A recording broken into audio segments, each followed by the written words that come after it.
Virus आपको detail में study करना है, दैट इज द रेट्रोवायरसेस।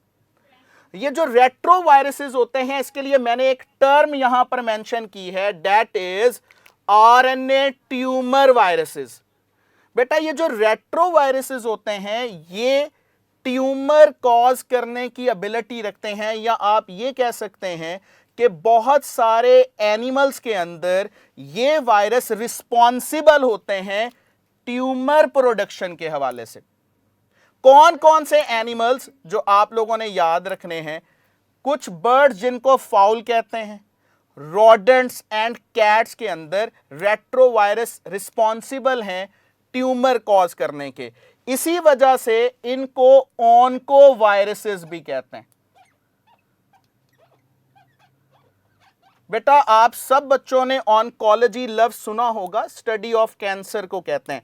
अच्छा, एक लफ्ज आपने हमेशा याद रखना है,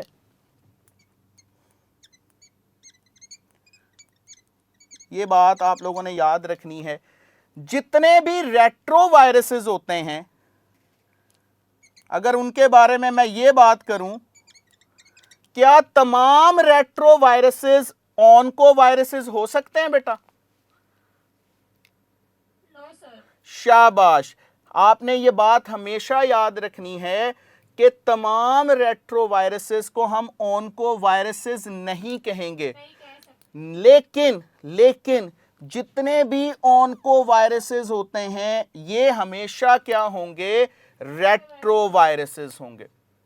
एक और बात याद रखना, जितने भी ये ऑन्कोवायरसेस हैं इनके हवाले से भी इनके अंदर जो जीनोम होता है वो कौन सा होता है? आरएनए होता है। अच्छा, एक और बात भी याद रखते हैं, एक और चीज बड़ी इंपॉर्टेंट है, ये लिख लें, all retroviruses are RNA viruses, but not all RNA viruses are retroviruses। Sir मैं भी मिटा दूं, एक टर्म ये याद रखिएगा इसको, all retroviruses are RNA viruses but not all RNA viruses are retroviruses।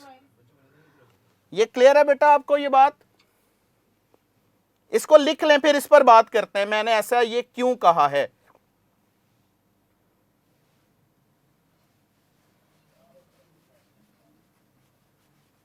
अच्छा बेटा, उसकी बुनियादी रीजन क्या है? जो रेट्रोवायरसेस हैं इनको रेट्रोवायरसेस कहा क्यों जाता है? आप लोगों ने इस बात को पढ़ा हुआ है कि रेट्रोवायरसेस जो होते हैं इनके अंदर एंजाइम होता है जिसको हम क्या कहते हैं? Reverse transcriptase. और ये एंजाइम क्या कर सकता है? रिवर्स कर सकता है ट्रांसक्रिप्शन को, रिवर्स ट्रांसक्रिप्शन करता है। अब बेटा ट्रांसक्रिप्शन तो आपको पता है ना क्या होती है बेटा? What is the meaning of transcription? DNA से आरएनए का बनना। लेकिन जब हम इसको रिवर्स करेंगे तो इसका मतलब क्या हुआ? आरएनए से डीएनए का बनना। सो ये एंजाइम ये एबिलिटी रखता है कि ये वायरस का जो जीनोम है जो कि आरएनए बेस होता है उसको कन्वर्ट कर सकता है किसके अंदर? डीएनए के अंदर। दैट्स वाई हमने ये लफ्ज ऊपर बोला कि सिर्फ वही आरएनए वायरसेस रेट्रोवायरस की कैटेगरी में फॉल करेंगे जिनके अंदर ये पर्टिकुलर एंजाइम मौजूद होगा। ठीक है बेटा?